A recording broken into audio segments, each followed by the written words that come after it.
até pouquíssimo tempo atrás, a gente não tinha nem textos escritos por mulheres, né? Para os grandes teatro clássicos. antigo a mulher não podia fazer, né? Não. O homem interpretava a mulher.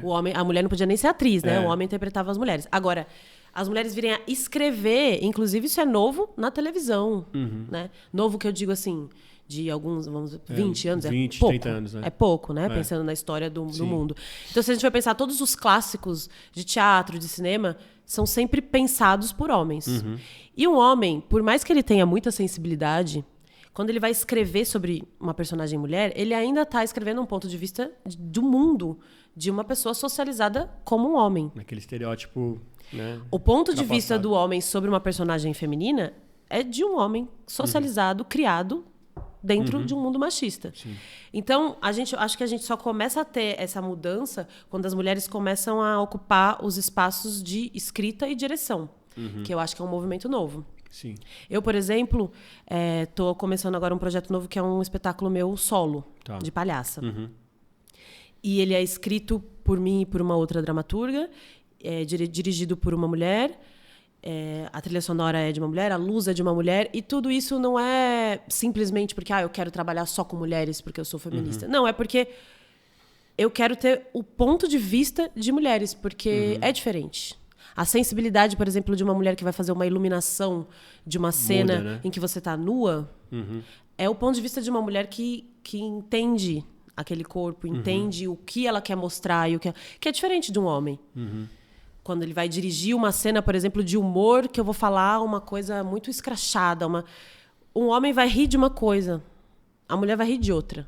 A gente ri do que a gente se identifica. Então, quando eu vejo uma mulher em cena sendo dirigida por uma mulher, eu vou me identificar muito mais como espectadora, porque a gente está falando dos mesmos universos. E eu acho que isso é um pensamento novo que vem acontecendo. Vejo muitas mulheres agora... eu acho que televisão e cinema ainda estão...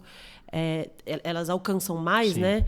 Então, acho que são veículos que estão indo mais ligeiro, assim, nesse...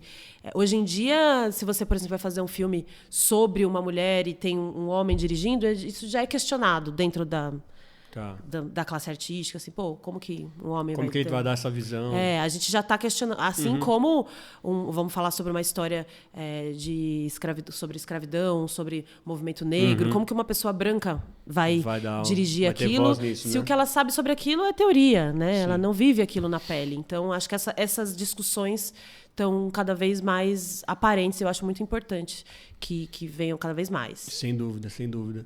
E como que tá o lance de assédio, por exemplo, Débora? Porque eu sou de uma época que a gente cresceu meio que normalizando, essa aí fez teste do sofá, não sei o que lá. Como que é isso para uma mulher que você começou como menina no teatro? Inclusive, não é muito há muito tempo atrás essa normalização do assédio. Eu me vejo, por exemplo, eu comecei a fazer teatro com 12 anos. E comecei a estudar em escola, que eu sou do interior, né? Comecei a estudar em São Paulo. Cidade que você é, só por curiosidade? São José dos Campos. Ah, tá bom. E aí, com 15 anos, eu comecei a conseguir vir para São Paulo para fazer aulas de teatro. E até pouco tempo atrás, eu mesma normalizei muitas situações que hoje em dia eu consigo perceber que eram situações que eu ficava desconfortável, mas não conseguia nomear como assédio. Tá. E com as denúncias, hoje em dia as mulheres denunciam e têm que denunciar dentro das escolas de teatro, dentro dos grupos de teatro, dentro da televisão, do cinema, cada vez mais, porque as situações acontecem, a gente acha estranho, se incomoda. Quando uma fala, todos falam, nossa, isso aconteceu comigo. Sim. E eu acho que o fato de conseguirmos falar agora vem fazendo os homens questionarem as próprias atitudes e começarem a pensar antes de fazer, mesmo que seja por medo. Né? Porque às vezes não é nem porque entenderam e porque nossa, isso é errado, tem que respeitar. Às vezes é medo. E que se for começar esse movimento pelo medo, já tá bom. Já é alguma coisa. Já é alguma coisa, né?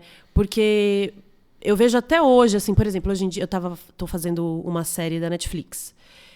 E existe, hoje em dia, pelo que eu na Netflix e na Globoplay também, eu fiz que inclusive vai estrear dia 2 de maio, a série da Globoplay. Qual que é? Você pode As falar? Aventuras de José e Durval. É sobre a vida legal. do Estãozinho Chororó. Ah, Uma você série tá nela? muito bonita, sim. Que legal. E antes de começar os ensaios e as filmagens, a gente tem uma reunião com o RH para falar sobre assédio.